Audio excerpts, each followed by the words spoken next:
Hello everyone and welcome back to another video. So today in this video we'll talk about what is going on in the market, how we can plan the trade according to this market because हम पहली बात तो हम weekends market में है, दूसरी बात market से ज़्यादा बड़ा मोमेंटम एक्सपेक्ट करना is one of the stupid decision you can take in this particular time frame. ठीक है, अभी हायर टाइम फ्रेम मार्केट किस तरह से बिहेव कर रहा है, लोअर टाइम फ्रेम में किस तरह से बिहेव कर रहा है, इस वीडियो में हम सारी चीज़ों के बारे में डिस्कस करेंगे विस्तार से. ठीक है, तो मेक श्योर कि वीडियो को एंड तक देखो ताकि आप सारी चीज़ें समझ पाओ और उसके हिसाब से ट्रेड को एग्जीक्यूट कर पाओ. ठीक है, so let's begin the video.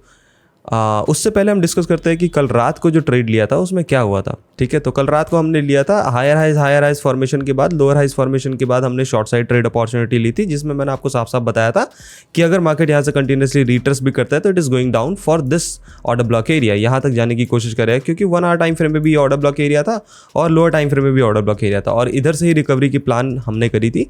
56,800 के आसपास हमारा टारगेट था, जो कि हमारा टारगेट हिट हुआ है. ठीक है, और यहाँ से पंपिंग भी हुई है, तो अगर आपने कैच किया हो तो वेल एंड गुड, अगर नहीं कर पाए तो कोई बात नहीं. अभी अब मैं इसको रिमूव कर देता हूँ.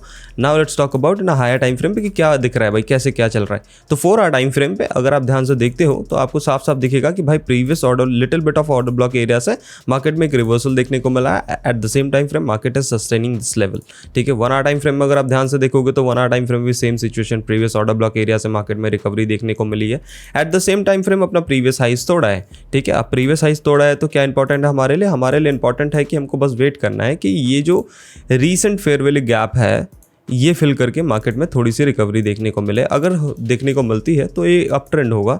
अगर मार्केट में ये रिट्रेसमेंट सक्सेसफुल नहीं होता, फॉर एग्जांपल के लिए जैसे ये रिट्रेसमेंट एंड डाउन ट्रेंड में था, उसी तरह से ये market up trend retracement and continuous momentum नहीं होता है तो हम फिर डाउन ट्रेंड में चले जाएंगे. सीधी सीधी बात है. ठीक है, तो अब क्या करना है आपको, 15 मिनट टाइम फ्रेम पे आओ. ठीक है, 15 मिनट टाइम फ्रेम पे आओ और देखो ये वाला जोन आपके लिए इंपॉर्टेंट है. क्या जोन है इंपॉर्टेंट आपके लिए, ये दिस वन. ठीक है, this is very very important zone for you क्योंकि 1 आवर टाइम फ्रेम पे यही एक आपका फेयर वैल्यू गैप की तरह काम कर रहा है. ये पूरा जोन आपके लिए as a fair value gap की तरह काम कर रहा है. ठीक है, तो आपको क्या वेट करना है, आपको वेट करना है सेलर्स ट्रैप का. ठीक है, सेलर्स ट्रैप का कैसे वेट करोगे सेलर्स ट्रैप का. ठीक है, let market do the sellers.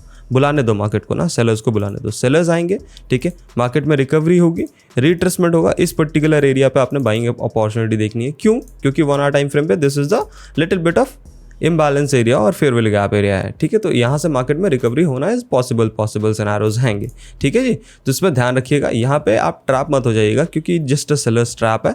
यहाँ पे हो सकता है कि ये एम पैटर्न बनाए और अगर आपको याद हो तो मैंने आपको साफ साफ बताया कि एम पैटर्न, बॉटम पे एम पैटर्न कभी भी काम नहीं करता मैक्सिमम सिनेरियोज में. तो एम पैटर्न बनाए, यहाँ पे सेलर्स इनवाइट करे, सेलर्स इनवाइट करके रिवर्सल मार दे. ठीक है जी, तो ध्यान रखिएगा. अगर आपको सेल साइड ट्रेड लेना है तो कैसे लोगे, तो आप ये वाले लोग के ब्रेकडाउन पे नहीं लोगे, आप इस वाले लोग के ब्रेकडाउन पे लोगे. तो एक्सट्रीम ब्रेकडाउन होगा ना तो फिर शॉर्ट साइड ट्रेड लो आराम से एंड देन फिर टारगेट आप यहाँ तक का सेट करना सीधा सीधा.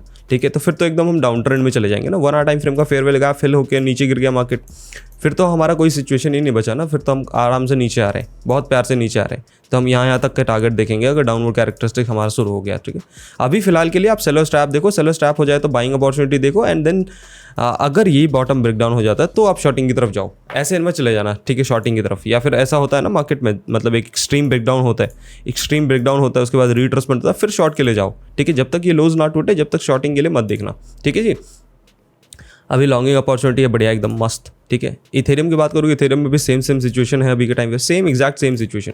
ठीक है, एग्जैक्ट सेम सिचुएशन. अपने हाइज को ब्रेक किया and now it is a profit booking. Same reason है, मतलब अगर मान लो कि किसी ने नीचे से बाइंग करी है तो ऊपर प्रॉफिट बुकिंग करेगा ना. अब प्रॉफिट बुकिंग के चक्कर में ये रेड कैंडल बनते हैं तो डजंट मीन कि ये मार्केट में सेलिंग प्रेशर है. Don't think about it. ठीक है, there is a fair value gap in Ethereum also. Ethereum में भी एक फेयर वैल्यू गैप है. इस फेयर वैल्यू गैप तक आने की कोशिश करेगा मार्केट. तो ये क्या रीज़न है, ये रीज़न है 2274 के आसपास का. ठीक है, रिट्रेसमेंट होता है, इधर से रिकवरी करने की कोशिश करेगा. सैटरडे संडे में मार्केट थोड़ा ज़्यादा करता है. ठीक है, तो अगर मान लो थोड़ा डंपिंग करता है, फेयर वैल्यू गैप फिल करता है तो वो थोड़ा और ज़्यादा कर देगा. ठीक है, तो इस बात का भी ध्यान रखना कि भाई मार्केट में अगर ये फेयर वैल्यू गैप है तो मार्केट थोड़ा और नीचे आने की कोशिश करेगा. हो सकता है मार्केट यहाँ पे सपोर्ट लेके फिर पंपिंग करने की कोशिश करे. ठीक है, तो वीकेंड्स मार्केट थोड़ा सा अजीब होता है बट ध्यान रखो. बाकी मैंने आपको साफ साफ बता दिया कि हायर टाइम फ्रेम में there is a breakout happening in the market. अगर ये ब्रेकआउट सस्टेन करेगा तो रिट्रेसमेंट करके पंपिंग कर देगा. तो ध्यान रखिएगा इस चीज़ को. ठीक है, एकदम एग्रेसिव शॉर्टिंग की तरफ मत चले जाना. मार्केट में है चांसेस अभी लॉन्ग साइड ट्रेड करने के क्योंकि हम बॉटम पे है भाई मेरे. लिक्विडिटी भी नहीं है मार्केट के पास। अगर आप लिक्विडिटी भी चेक करोगे ना तो market doesn't have the liquidity in this particular time frame. अब लिक्विडिटी नहीं है तो मार्केट कंटिन्यू करेगा कि मेजर लिक्विडिटी बिल्ड हो जाए। सैटरडे संडे यही काम करना है उसने कि बिल्ड हो जाए लिक्विडिटी, है ना। लिक्विडिटी बिल्ड होगी फिर मार्केट में मोमेंटम आपको देखने को मिलेगा। मतलब अगर आप 30 डेज में देखोगे ना आपको साफ साफ दिखेगा कि भाई लिक्विडिटी तो है ही नहीं नीचे की साइड, ठीक है। लिक्विडिटी बिल्ड हो रही है ना। अब लिक्विडिटी बिल्ड होगी तो रिट्रेसमेंट, जैसा कि हम डिस्कस कर रहे हैं ना 4 आवर टाइम फ्रेम, क्या डिस्कस कर रहे हैं हम ये डिस्कस कर रहे हैं कि भाई मार्केट में एक थोड़ा सा रिकवरी हो एंड देन फिर प्रीवियस ऑर्डर ब्लॉक एरिया से रिजेक्शन देके डंपिंग करने की कोशिश करें। Market doing the same thing, ठीक है। मार्केट सस्टेन करेगा, कंसोलिडेट करेगा and it is building the liquidity for the down trend. तो मार्केट जितना पंप करता है उतना अच्छा है, अगर कंसोलिडेट करता है तब भी अच्छा है क्योंकि इवेंचुअली उसको नीचे जाना है, ठीक है। तो ध्यान रखिएगा। बाकी अगर कंटिन्यूसली अप ट्रेंड में जाता है तो it can go to near about 55,624 के आसपास जा सकता है। फ्रॉम 54,980 से लेके 55,600 तक जाने के चांसेस हैं, ठीक है। ध्यान रखिएगा इन चीज़ों को। होपफुली कि आपको वीडियो पसंद आया होगा एंड अगर आप इस चैनल पे नए हो तो सब्सक्राइब करना मत भूलना। मिलते हैं नेक्स्ट वीडियो में, तब तक के लिए stay healthy, stay safe. Live stream में मिलेंगे। Bye bye.